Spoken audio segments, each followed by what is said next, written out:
Buenos dias. That's the extent of my Spanish. So I'm going to speak mostly in English. Every culture has some sort of a superhero, right? Somebody who can do more than they're required to do. Somebody who goes above and beyond the call of duty. Somebody who wants to do continuously better and more. The superheroes in our sector are the green building professionals. You know that the buildings that you are producing are better in health for the people in the building, have lower consumption, energy and water, are better in terms of carbon emissions, which means they're lower in terms of carbon emissions. We use better materials, lesser materials. Overall, we're doing more with less. This is making the actionable impactful. I'm representing the LEED rating system. The rating system was developed by the US Green Building Council, but the folks administering it are all of you in the room and about 205,000 people across the world. Today, we have LEED buildings in about 176 countries and territories. This includes Chile. You are certifying 2.6 million square feet every single day. 2.6 million square feet is about 4 Empire State Buildings every single day. But let's talk a little bit about human experience. At the end of the day, what we're trying to do is make buildings better for the people in those buildings. How many times have we heard that 90% of our time is spent inside buildings? Whether it's your home, your office, your school, your hospital, you're spending time inside the building, and that should not be causing harm. When we look at buildings that are certified to LEED, they are better air quality inside the space, which is leading to a higher satisfaction, higher productivity, lower absenteeism. What I showed you just now is the result of what we could manage and measure in buildings. So Arc is a technology platform that's available to all buildings. Not just LEED buildings, all buildings. We're looking at data that you already have available.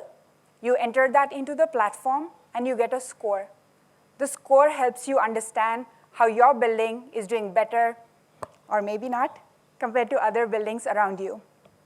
You enter data in 5 categories: energy, water, waste, transportation, and human experience.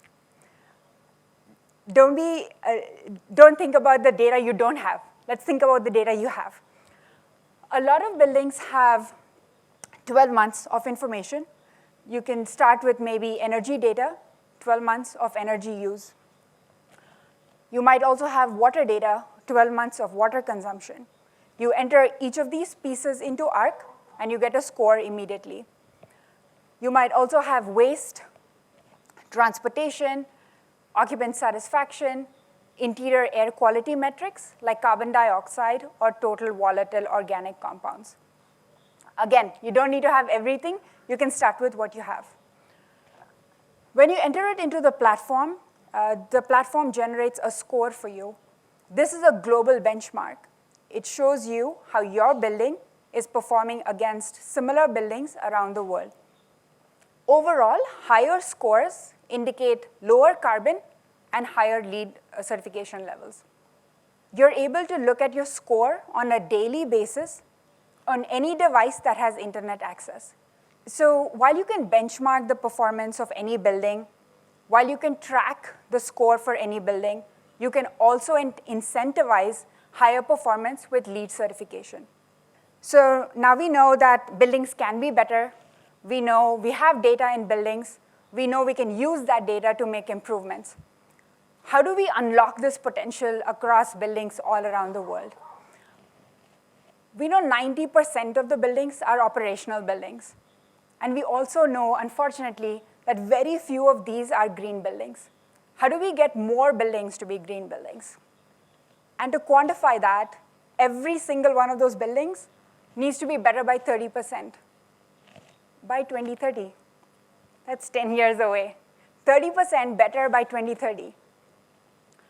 If that was not enough, in the next 20 years, they all need to be net zero carbon emissions. 30% and then zero. How are we going to get there? So step one, let's pick a goal. Chile has committed to a 40% reduction in its nationally determined contribution. So if that's the goal you want to pursue, input it in Arc, see where you stand today, and see where you need to be. Next, prioritize. Once you've identified which building is generating what amount of carbon, you can pick the building where your investment makes the most sense. For example, a lot of us think about energy-related carbon, which is great.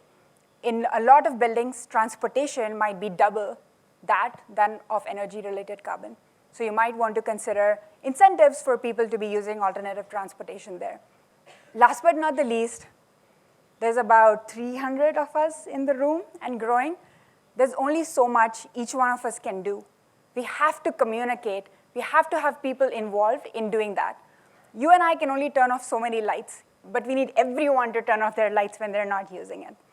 So my ask for all of you is think about the one thing that can make the person next to you, not today, on your daily basis, take one action, just any one action that could help make the building better.